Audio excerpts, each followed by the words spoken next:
Hi everyone, my name is Wayne Saint-Amand. I'm the Chief Marketing Officer for Nielsen's Visual IQ business unit.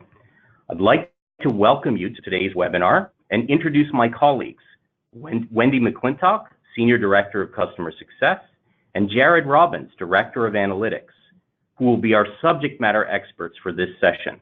Again, it's our pleasure to welcome you to this webinar. We have a little housekeeping before we begin. We'll be recording the webinar and making a copy available to everyone who registered. Also, we'll take your questions at the end as part of a dedicated Q&A session, but you can submit them at any time by using the webinar interface. Okay, let's get started. Today we'll be taking a look at the top 5 factors for multi-touch attribution success. This is a very hot topic, and Wendy and Jared will walk you through both the theory and the practical implications to keep top of mind as you consider your own multi-touch attribution strategy. Okay, Wendy, are you ready to begin? Yes, I am. Thank you, Wayne. Great, take it away. Okay, so let's start about looking at what do people expect from multi-touch attribution. It has so many different perspectives. People have so many different understandings of what multi-touch attribution is, depending upon their background, if they came from traditional marketing, if they came from web analytics. The big things that people typically talk about are, I'm looking forward to seeing holistic customer journeys. Oh my goodness, we're going to look at cross-channel, omni-channel, optimization. All of these things are absolutely possible. All of these are outcomes that can be achieved using multi-touch attribution, but corralling the data is only the start. You have to affect change to make this happen. There is a lot of change that occurs for multi-touch attribution to be successful within an organization. It can absolutely be done, and Nielsen VIQ is very successful at doing that. This series today is focusing on 5 of those factors that help you set yourself up for success with implementing multi-touch attribution and a multi-touch attribution platform. And to start that over, I'm going to have Jared start on factor number 1. Thank you, Wendy. So critical factor number 1 is really defining a clear vision. What is a clear vision? You could call it a goal. You could call it a North Star. But in reality, really what this is something to unify everyone within your organization around. So defining a clear vision is by far probably the most critical factor that we have experienced with our clients in seeing attribution success with them, within their organization, and even just personally for those that are very much intimately involved with the rollout of multi-touch attribution within their organization. We're going to give you some tips on how to define a clear vision, and we'll spend some time doing an exercise to get into that. The first tip is this clear vision, or what you sort of unify everyone around, needs to speak the executive language. What is it that the executives who have interest in this rollout of multi-touch attribution in your organizations, what is it that they're worried about? What is it that they're thinking of? And try to tie the clear vision, the clear definition of success of multi-touch attribution to them and have it speak their language. It may need a little bit of translation, and that's okay. But ultimately, it should be very clear to executive stakeholders, and we're going to get into this a little bit further within the webinar, how critically important executive champions are. And one very practical way to keep them interested and keep them involved is make sure that you have tied the critical success factor of multi-touch attribution to them by speaking their language. But with that, executives are very much, 5 years down the road, 3 years down the road. So we need to balance that and remember that big journeys begin with small steps. So like I said, there may be some translation that is involved, and that's okay. Find something that can be achieved within 6 months, 9 months, and make that the beginning of your long journey for success within your organization. If you have a clear vision that down the road in 3 years we're going to get to X, but to begin to get there, we need to make this incremental step, that's absolutely fantastic and really drives success within the organization, and having multi-touch attribution be a success within your organization. So it goes without saying that if you start small, that's perfectly okay, because success builds on itself. And we'll get into this also later in the webinar. When you have those small success stories that you're able to share, it unites cross-functional teams. It creates broader buy-in within the organization, and you'll see your pace of adoption begin to accelerate. So remember, speak the executive language. Don't be afraid to start small. Long journeys start small, and success builds on itself. The other thing that having a clear vision does, or one of the positive impacts that having a very clear, singular vision of what success looks like for your multi-touch attribution in your organization, is it really binds or glues all the process together. Again, we'll be getting into process later in this webinar, and process is really where the rubber meets the road. It's tough, it's hard, changing process is hard, but if everyone has a clear vision, it will bind everyone together, it will bind the processes together, and you'll be able to identify where change is needed. Last but not least, one of the great positive impacts, and I alluded to this, is from like a North Star, picture wayfarers out on the open sea. Which direction do we go? Everyone within your organization needs to be pulling in the same direction and on the same journey. So having that clear vision, what does success of multi-touch attribution mean to us within our organization? If that's well defined and well shared within the organization, when there's bumps in the road, when new people are added, when there's changeover, either within the agency or your own organization, it will help people stay on course. So we're going to do a quick exercise. How do you define sort of a singular definition of success for multi-touch attribution within your organization? And I've asked myself on behalf of clients, I've asked myself just even in my own career, these two questions. So I have a large affinity to these. So I wanted to take a moment to sort of ask you, and maybe you can write the answers down or jot it down on a piece of paper, put it in whatever note-taking system you have. And the first question is, if MTA is an organizational success, what will be true? Sort of what is not true today, and then if multi-touch attribution is a success within your organization, what will be true? Take a couple moments, I'll give you a couple moments, define that, write it down, think about it, and then we'll move on to the next question.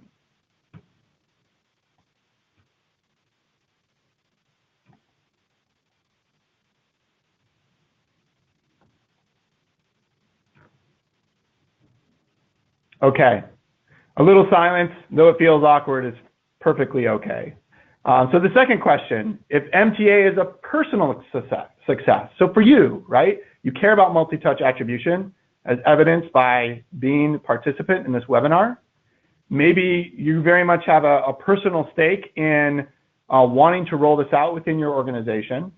So within your role within your organization, within your career, if MTA is a personal success, what will be true? We'll take a couple moments, think about that, jot it down.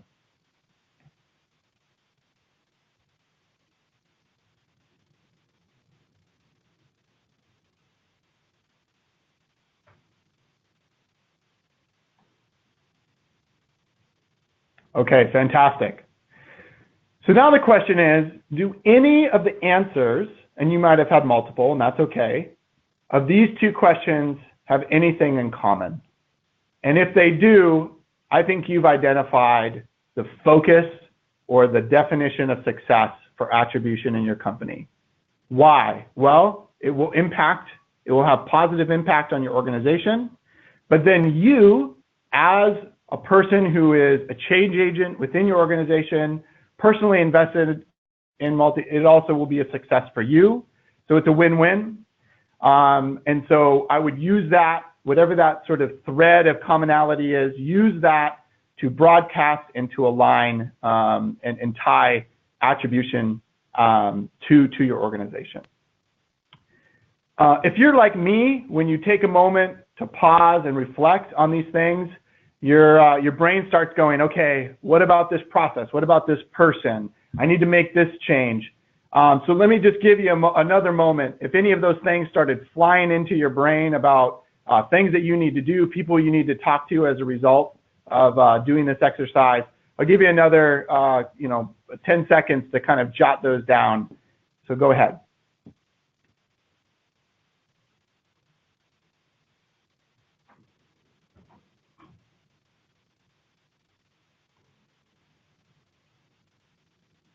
All right, fantastic.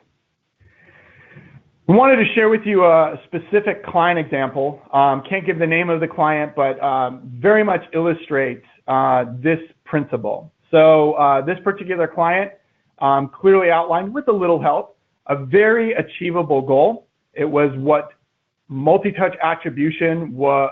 It was the definition of whether multi-touch attribution would be a success within this organization. A little color around who this client was. They were a B2B, large enterprise software and solution provider.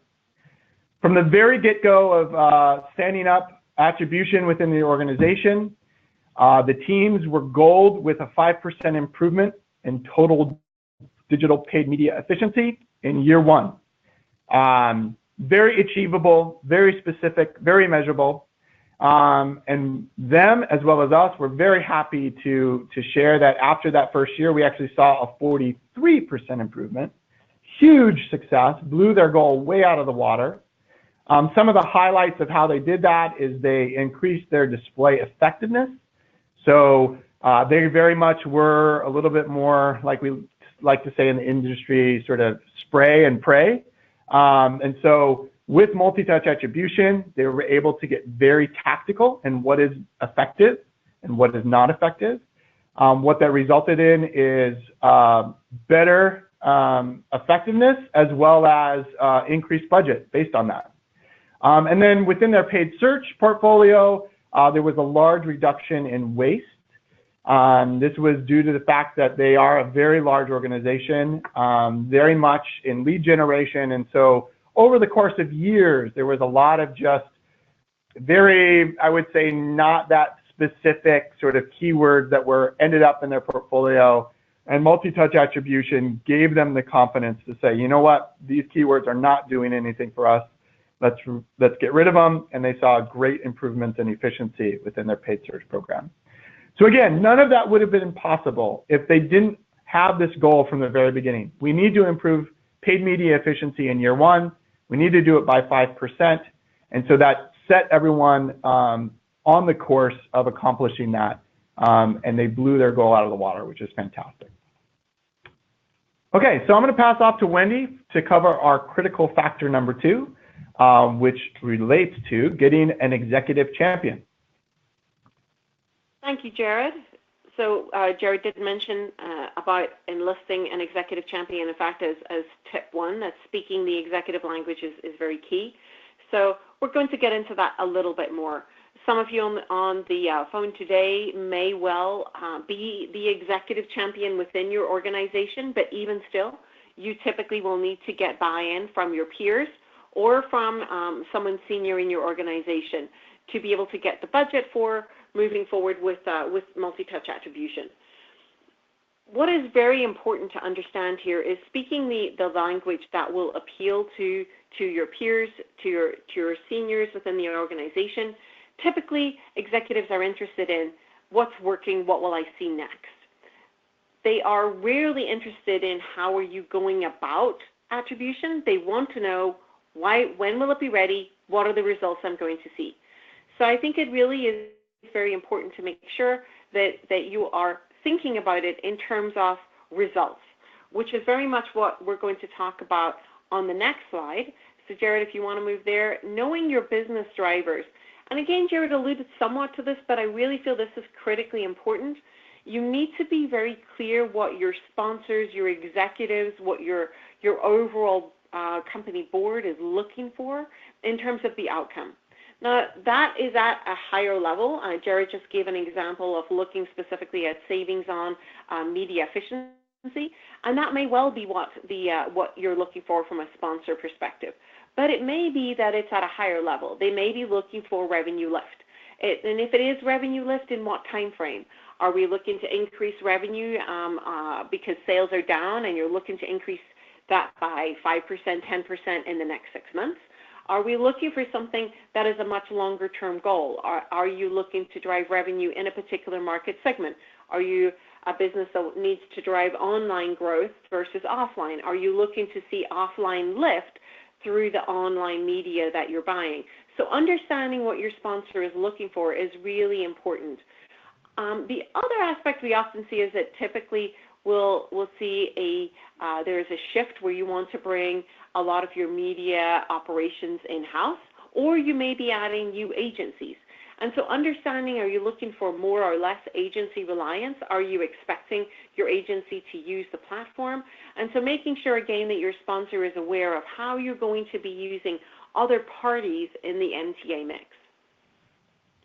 And then, as Jared was talking about, are you looking to gain media efficiency? And if you are, in the previous example, they had set a very realistic goal of a 5% efficiency gain.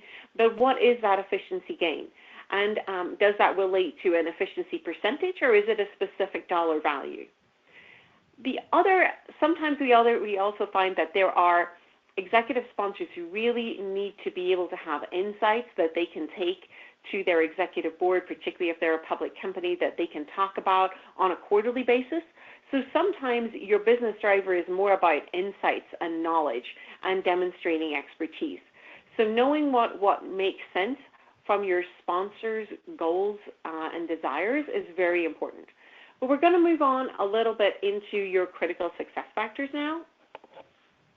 So knowing what your critical success factors are is going to be very key to how you gain success and indeed notoriety within your organization for introducing MTA. And so don't be afraid to disclose the good, the bad, and the ugly. We've often found that if you are able to take it to the point where you are asking your sponsors for their insight, for their involvement, that you are going to get the most influence from them in driving forward the project. So what you typically want to know is what are the top 3 or 5 desired outcomes for your executive team, for your sponsors. What is the top 3 or 5 desired outcomes for your company for using an MTA platform? And these may be related to revenue goals and efficiency, but they may also be to do with softer things like process. Can you improve process? Can you improve your forward planning, your strategic planning, your budgeting process? So look at all of those outcomes that you could potentially get from MTA, and then develop a very simple milestone plan that you can report against using a consistent format, and that enables everyone in your organization to see progress. We're going to talk about this a little bit further on, but I want to make sure that you really think about how can you report against the progress of MTA. This is often a challenge for people to be able to show their executive team the progress. And make sure you tell the good news and the bad news.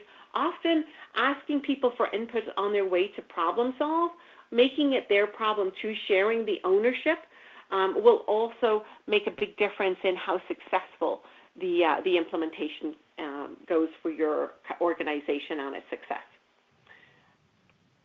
And so if we want to just move on there to the audience. So your audience and knowing your audience for that type of information sharing is really critical. And quite often we come across, I would say, 4 different styles that we come across in a management executive forum. There's those who are only interested in issues. Just give me 3 slides per month. I need to know progress against timelines. What have you done? Where is my ROI? I just need top line. Just let me know what the issues are. Then you have others who are very hands-off. So they just want to know that they're going to be able to see the numbers in their overall metrics dashboard. I don't really care how you get it. I don't really care where it comes from. I just want to be able to have it in the dashboard that I have today. And that can be a very hands-off style, but you need to be aware that's what they're looking for. And so driving into that company reporting dashboard rather than exposing them to some of the more internal workings of the product may be the way to go. Sometimes you have a very hands-on executive, someone who really wants to get into the platform themselves. Depending upon the platform you use, definitely with the Nielsen Visual IQ platform, we have an executive dashboard that gives them a summary view that they can utilize and go into. But definitely making sure that you give access to those executives who want to be hands-on, and you show them where they can go to see changes, where they can go and see the campaign goals, the improvements. That's what's going to get you the most bang for your buck in terms of support. The other one is the custom dashboard style, the people who like it my way. And so this often is where you have executives or marketing teams or board reporting that needs to be in a very specific style. Again, working with your attribution provider, we at Nielsen VIQ can work with you to get that custom dashboard built if required to be able to help you support your executive teams. Typically, that's the information that's within the platform itself can answer that, but we need you to just think about what is the style of the people that you are working with, the people who can drive the project through, the people who have the influence, and how can you report best to them. So knowing your audience, are they a shaken not stirred kind of individual, is what will drive you forward there for success. And then there's one other aspect, developing your pitch. And it's not so much that we're saying that this is a startup here that we're looking at, but definitely from a lot of the MTA projects getting off the ground within an organization, it is almost like you're starting off a new process. It's almost like its own little mini division. You are trying to get people to buy in. So if you approach it from the perspective of who are the investors that I need to get interested in my MTA implementation, if you can succinctly state what will your company get from using Nielsen Visual IQ, that will make a big difference. If you have that kind of elevator pitch, that 10, 20 seconds, 3-line way of saying this is what we expect to get from attribution and how far we are forward with it, ideally basing it off your executives' expected outcomes, this will definitely drive things forward for you. And definitely use that old mantra, repeat it, say it again, again, and again. You need to repeat that so that everyone across your organization gets the message. You can personalize that message by team, but sharing that common core message will, again, help everyone to buy into a common goal. There's one other aspect that happens, not so much typically at the very beginning of a project, but it can happen. You can just have agreed that you'll move forward with multi-touch attribution and your sponsor leaves. So again, turn to your attribution provider here, but definitely look at how do you start a promotional campaign internally. Get your progress and achievements out. Get out the goals of what you were looking to do with attribution. And make sure that you drip feed your teams and all your interested parties on success tidbits. What has happened, so that you don't find that you are totally reliant on one person in your organization to drive forward the success of an MTA platform. And if you need to change your elevator pitch and how you are reporting, then go ahead and do that. And once you know your new sponsor, find out what are their key success factors for MTA. And again, if that means you need to make another change to your elevator pitch or the ways that you're making people aware of the outcomes and success of MTA, then go ahead and do that. So I have one great example here on the next slide here of great sponsor support. So we had worked very closely with the Petco team with the Nielsen VIQ project. And one of the great things that one of their executives had said had kickoff had been to start simple. We're going to measure what we can. We have a vision that is a total customer journey. We're on the way there. But let's start with what we know. Let's start with easily identifiable fundamentals. And I think this is very key to start at that smaller level.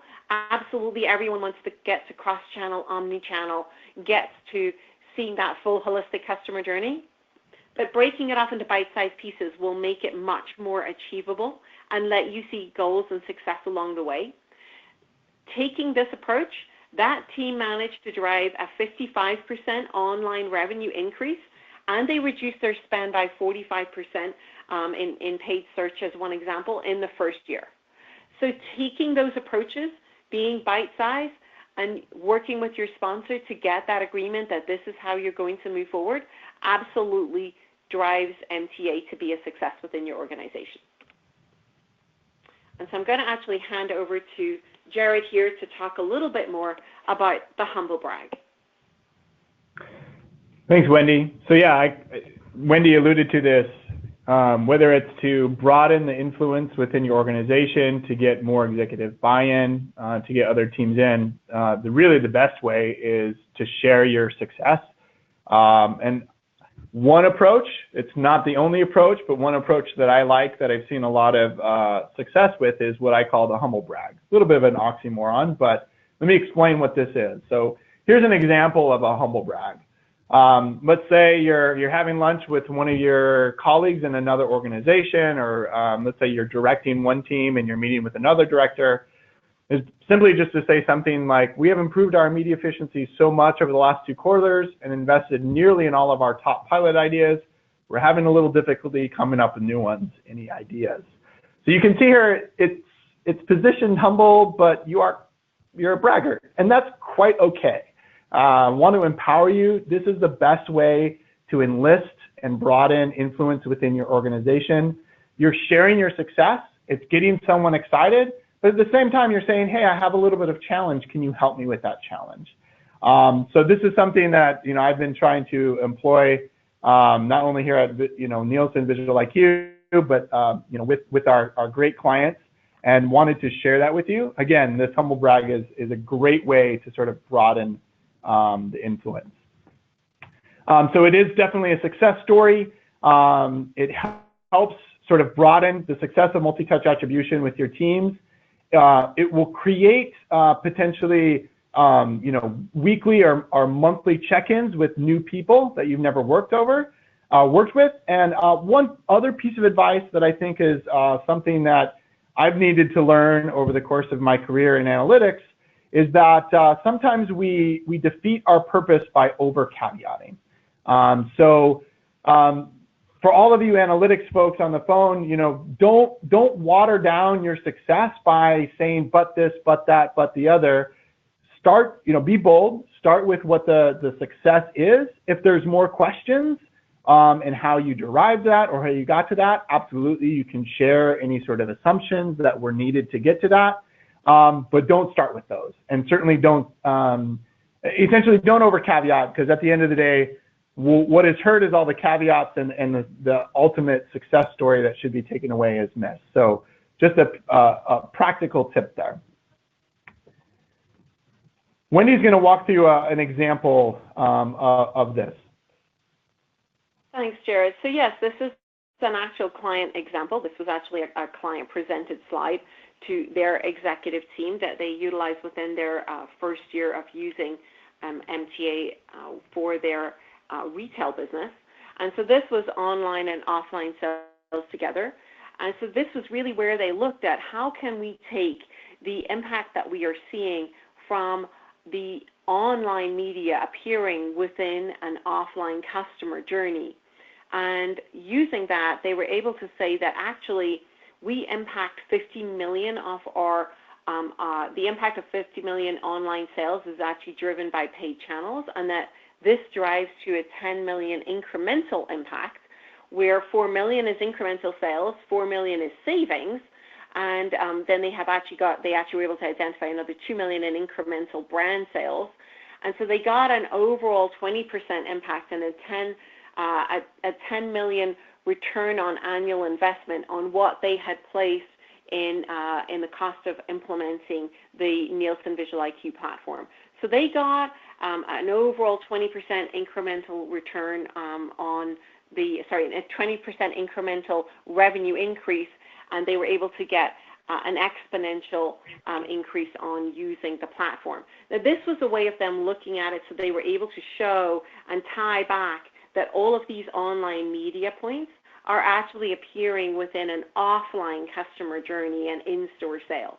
And so looking at that holistic customer journey, not just looking at the paid media impact on direct online sales, but also looking at it from an offline sale perspective, gives you that larger incremental that you're looking for, and lets you be able to tie together those online and offline journeys, which is very critical to a lot of businesses today.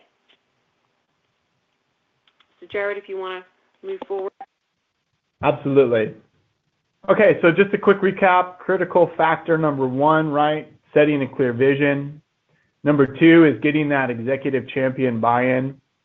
Number 3 is a matter of, sharing your success story, the humble brag. So now let's talk about process.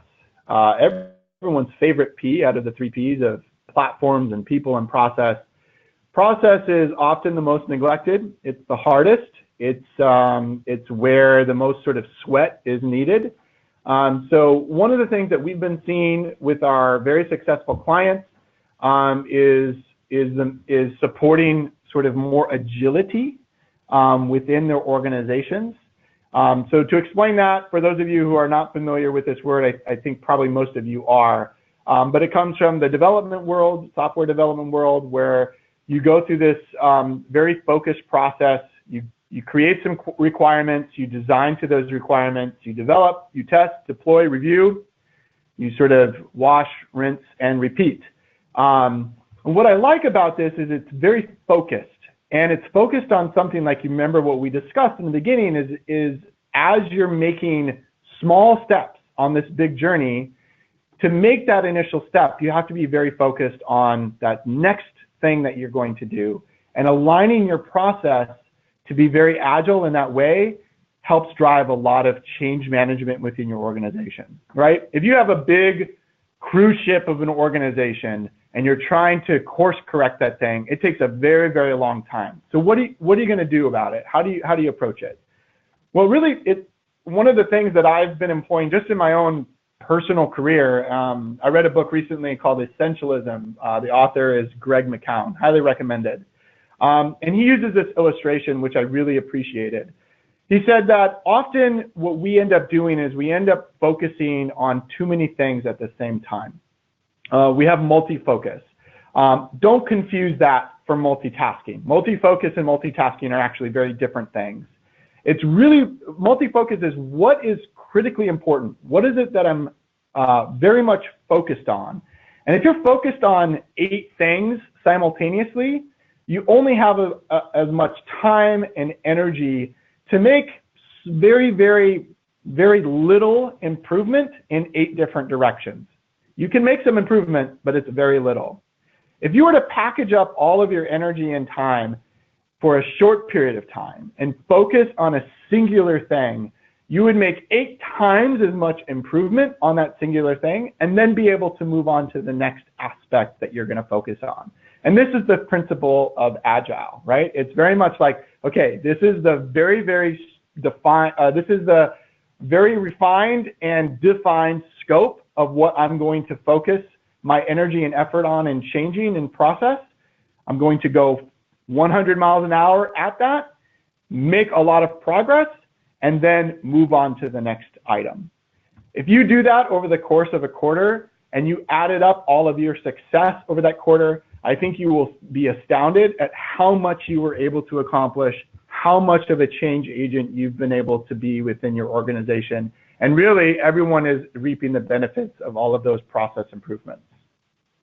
So some keys to agility, I would say review, or if you haven't even define what is your organizational's current marketing and measurement framework. If you need some help with that, absolutely, we can give you some references and things to consider. But at the end of the day, why are we marketing? Why is my organization marketing? And then if you're able to answer that question, then how are we measuring that? And that's obviously where MTA comes in to fit. Another great sort of mechanism to be very agile is to solicit ideas on a regular basis.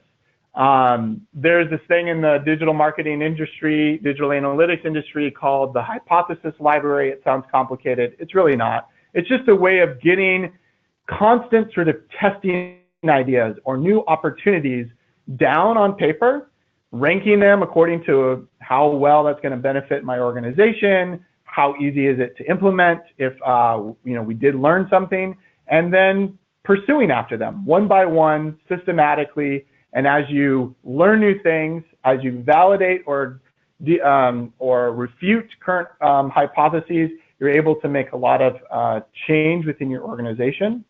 And then one thing that I would highly recommend, and this is not easy, is capture metadata. How do we, as we're going forward in time and we make changes, capturing the fact that that change was made so that it can always be tied to any success or potentially detriment within the organization. So figure out a way to capture that metadata around the different changes in your process so that you're able to tie back the results to it.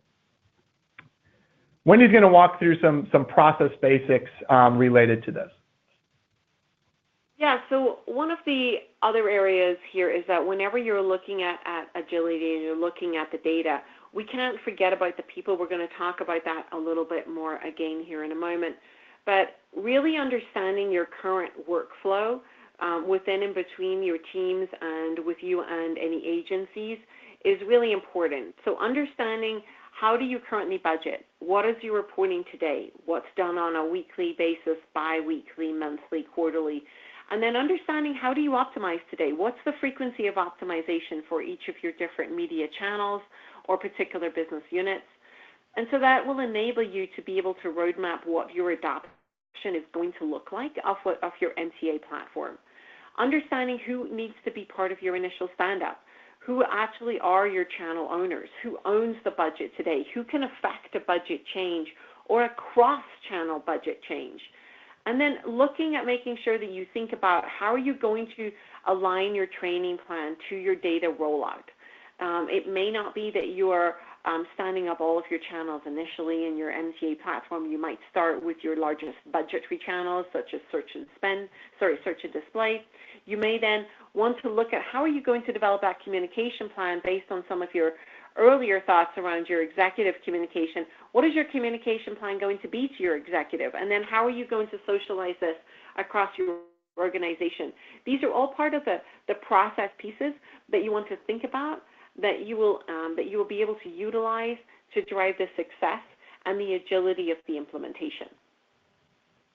And so taking it from there, we're going to move on to our critical factor number 5, which is about motivating your people. So Jared, thank you. For every $1 spent on analytics platforms, it is said that $9 should be spent on your people to extract the insights from those platforms. And so this is really to give you a scope of the influence that people will have on the success of your implementation. Choosing the best platform is absolutely factor number 1. But then how you motivate your people to drive forward utilizing that platform is what's really going to set you apart in terms of driving success from MTA. If you want to move to the next slide, thank you. So unfortunately, attribution does not happen on its own. You can have the data, but if people don't action on the data, if they don't review the data, don't use the insights that are provided, then the platform is really not going to drive the change that you're looking for. Change is what people do and how they do it. So you do need to understand that responsibilities may increase initially as people have to learn new platforms. They may need to look at their data in a way that they've never done before. It may expose errors in the way that you process your data today. That's good. That will enable you to make things better for the future. But be aware that these kinds of things can happen as you stand up. And there will be task changes. There'll be workload changes. You'll often find that budget owners need to become budget sharers. Your paid search team may, for instance, lose some of their attribution, and so they may need to shift some of their budget to some of those earlier channels that they previously would not have given budget to. So perhaps to display, perhaps to affiliate partners, even to email. So understanding that budget owners may become budget sharers, and that's a change. The people's egos get involved here. Data needs to be monitored. Someone needs to check it. All of these can be done by identifying what are the roles that people are going to play, well, how are those roles and responsibilities going to change, but making you aware that people make that change. If we move to the next slide. technology makes it possible, our people make it happen. And this is very true where attribution is concerned. The people are the ones who will take the information and drive the results forward. Multi-touch attribution in particular is a great enabler to get you ready for the greatest success, to get you ready for revenue increases, efficiency gains, but your people are what is going to make it happen. So how do you get people to be motivated about attribution? And I think that the key thing here is really stepping back and pretending you are that person. Put yourself in those people's shoes, in that department's shoes, in that specific business unit's shoes. What is in it for me? Because that's what motivates people.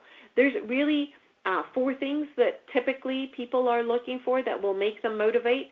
If they understand that they are building their knowledge, that they are increasing their relevance in the business, that being relevant is something that's often a great motivator. If you're opening doors of opportunity, if they can see that adopting MTA and driving it forward actually may accelerate their chances for advancement because it's going to hit their goals for the year. Perhaps they have a bonus. If this can help them drive forward on their bonus, they're absolutely going to drive forward with this. Attribution also impacts budget. So being mindful that you need to provide security and stability with the change, people need to have a future vision. So balancing the new with the past is really critical. It is important that jobs will change, roles will change. And so people need to be aware that this is going to drive to a bigger future, a better future for them. And that will definitely get people to get that buy-in and drive forward the project for you without you having to chivvy them every step of the way. And then the other one is really, the last one is increasing their impact. Making sure that they're aware that their involvement is going to drive change in the business. And then acknowledge their involvement. Acknowledge that they are indeed making changes in their process. And it's difficult for people to change. And so making sure that you make that acknowledgement of each of the individuals in your project and their contribution to the success is again a really critical part of this. And getting that buy-in will help you get through any difficult times and celebrate when you have those great successes. So there are 3 basics that you need from a people perspective. We talked quite a bit about a sponsor up front who is going to be high enough and vested enough to enforce change across those teams and departments. The other 2 roles that are often very important is making sure you have a project manager or someone who is allocated to the implementation, at least the early phases, to chase the pieces needed to keep it moving. Adding this onto someone's role when they already have a full plate makes the implementation go much slower. So ensuring that if possible, you can have someone who is at least part-time dedicated to the project, and that this is a person empowered to request other teams to take action, other teams to deliver to the project plans that you'll have in place from your MTA provider, absolutely makes a huge difference in the success and the speed of the stand-up and the speed of obtaining results. So highly recommend that you have a project manager assigned. Another person that will make a big difference is for you to identify an evangelist, someone who really views attribution as something that will change the world for your organization. These can be at any level in the organization, but someone who has passion, someone who can see the future and can speak to that, has an enthusiasm, will absolutely be the kind of person that will make the project move forward and can be used to help you get others involved and see where the project could lead. So definitely looking at these 3 roles as you go to start any kind of a major multi-touch attribution project is something that we would highly recommend. And so one example of this is a global technology provider client. They actually assigned a half-time project manager for the first year. And we had a sponsor who had a vision and had assigned someone to own the company's attribution roadmap, and so worked with us to develop what their roadmap would look like. They actually developed a roadmap that looked 5 years out. So they actually looked at year 1, year 2, year 3, year 4, year 5, And they developed a process internally to share monthly success. And they promoted not just the data wins, but they promoted the people who had been involved in those data wins. In the first year, they certified over 100 users on the Nielsen Visual IQ platform. And in fact, they went ahead and developed their own support microsite that was created by the users, where they actually shared what they were doing, their processes, what they had set up within the platform. If you've used the Nielsen Visual IQ platform, utilizing their optimization scenarios and sharing them, using that information. So they actually developed effectively their own little community that enabled this to be adopted on a global basis. And so this particular global technology provider is in over 100 countries on a global basis, and we were utilizing the platform with them on that overall global marketplace. One last quote here from one of our other clients, Sally May. The key to adoption in an organization is to make attribution relatable and personal. We proactively bring insights and recommendations about key stakeholder initiatives that can only be found from the Nielsen VIQ data. This results in a meaningful connection and a success story which is evangelized by new advocates throughout the business. So getting that people involvement is always key to driving forward the success of any multi-touch attribution platform. So a quick recap here. The top 5 points that we want you to consider on your MTA journey. Define your success criteria clearly, understanding the vision, how are you trying to get there. Enlist an executive champion. Become an executive champion if you are that person within your organization. Make sure you communicate the success internally and share where things may or may not be working. Enlist the people. Build a process. Understand that there will be change with an MTA platform coming into place.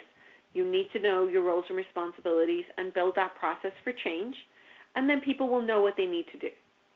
And then fifthly, motivate your people. Involve them, praise them, get them involved in how they are going to take this platform forward, and you will get incredible success with implementing multi-touch attribution. And I think I'm going to hand over to Wayne now, and we will take some questions. Great. Thank you so much, Wendy. Wendy and Jared, boy, great practical advice for any team that's looking for a successful attribution deployment. Incredibly helpful 5 points that you covered. I think we do have some questions that have come in, and we'll certainly want to encourage people to ask questions as they think of them, but we do have some that have piled up.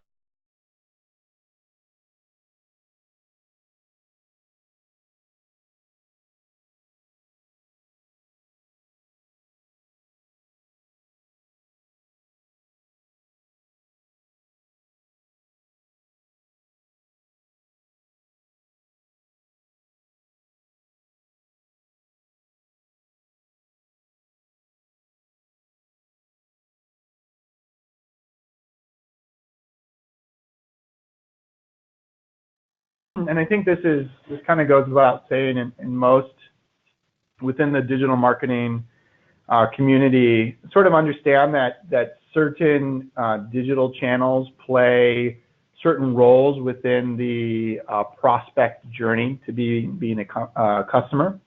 So and we know this, right? So any channel, i.e. paid search or email perhaps, that tend to be sort of the closers, tend to be the channels that come in at the end of a consumer's journey to becoming a customer with a client, tend to see a difference in performance as a result.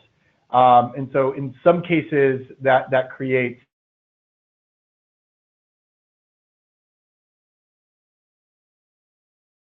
that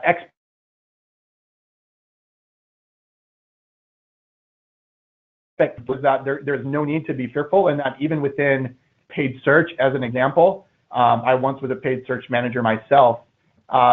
There's keywords in the portfolio that are being undercredited because they are very much mid-funnel, and other keywords within the portfolio, i.e. branded keywords, that are getting all of the credit. And paid search managers know that, and they've made adjustments MTA is just going to be able to make that communication so much easier and benefit the organization as a whole. So I would say stick to the principles that we've advised. I would say expect that there may be some hesitancy on some of those lower funnel channels, but overall, we've seen everyone in every channel represented at organizations see a lot of success. Thank you, Jared.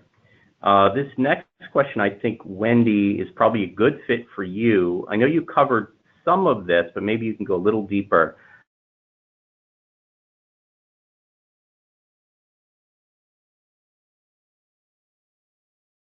Do you the company or a company? Yeah, I think that it's really key to ensure that you are identifying sponsors who can help you, who have that ability to impact change or enforce change across multiple teams. What we sometimes see is that our sponsor may be lower down in the organization. Our official sponsor may be ahead of a particular department, for instance, the head of analytics. And that's a great sponsor to have, but you will often need a higher level executive sponsor who can affect change across multi-departments, making sure that you're able to influence and drive insights and change in processes potentially as varied as with your finance department, with your media operations, with all of your media budget and channel managers, with whoever owns your agency relationships, key vendor relationships.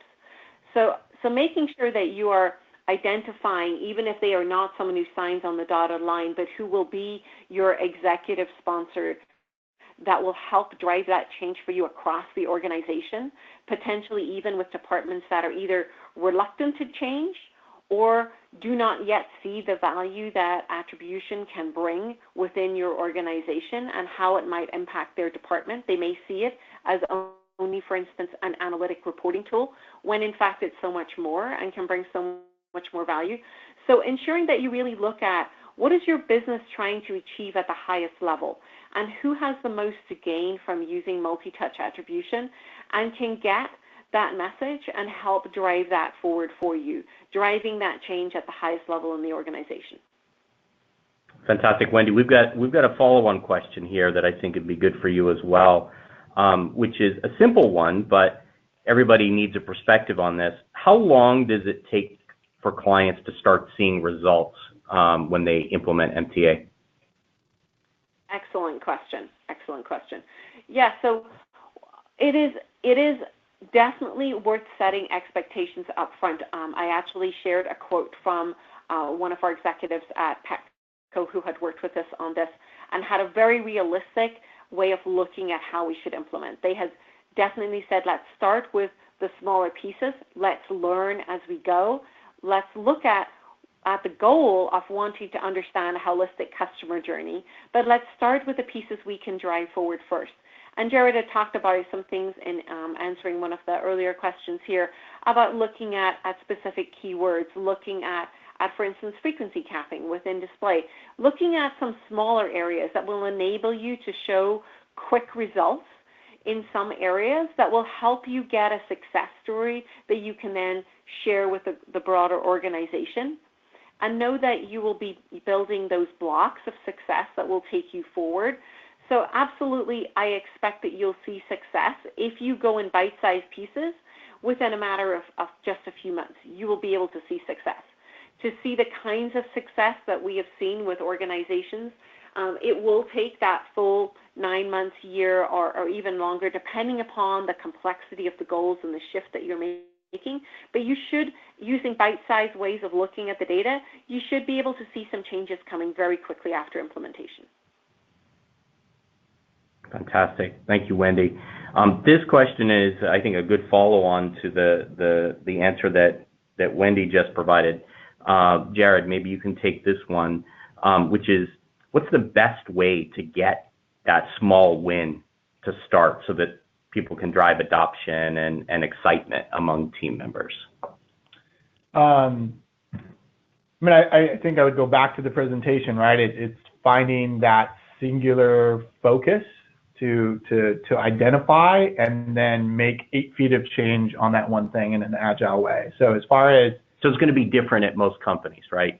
There is no one answer to this question. Yeah, no, I agree. And I would say there's some consistencies across the organization that it takes a person who's going to dig in, right?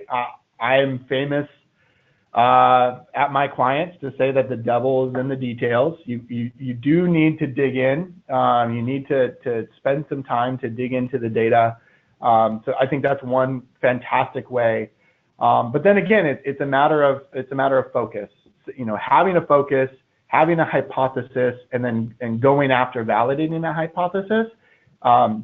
Even if you validate something or sort of invalidate something that's been a long-held belief within the organization, simply within the customer journey. So I just mentioned like paid search tending to be a closer. Maybe that's not the case with your marketing mix. And so being able to simply just look at some of the customer journey reporting and report out like, hey, we've long held this belief. Turns out that that's not the case. That's a huge win. That's a huge success that you can share within your organization, even if it doesn't have any dollars or cents associated with it. Fantastic. Wendy, I think this one is a great one for you, given your role and focus on customer success. This person is asking, what type of support should we expect from an MTA provider? Yeah, this is a great question. It depends a lot on your internal organization and how you are set up. But an MTA provider such as Nielsen VIQ can definitely act in a consultative role. We're able to give you direction and guidance. We'll definitely facilitate as you go to stand up your MTA platform within your organization. Turn to your MTA provider for us to be able to provide you with best practices, helping you with identifying those processes that need to be changed. We're obviously platform experts, and with an organization like Nielsen Visual IQ and working with a team such as Jared's in analytics, we can definitely bring insights into how to utilize the platform, how to help you use the platform to drive answers to your biggest business questions. So typically we'll want to work with you on what are your business questions, and then identify what is the best way to work with you from a reporting cadence. Some of our clients require much more hand-holding and support initially, but then become very self-sufficient very quickly. Typically, we'll see that there is a lot of upfront involvement from the customer success team in the upfront, along with our implementation team, and then it becomes much more about how are you going to use the platform to drive the greatest success. And so it can be a little variable, but definitely the customer success team is available to help you to drive forward to meet those goals that you had worked out with your executive sponsor initially. Okay, great. Thank you, Wendy. We have reached the end of our time for our webinar today. So on behalf of Wendy and Jared and everyone here at Nielsen Visual IQ, we want to thank you for listening and taking part and for great questions. Have a great day.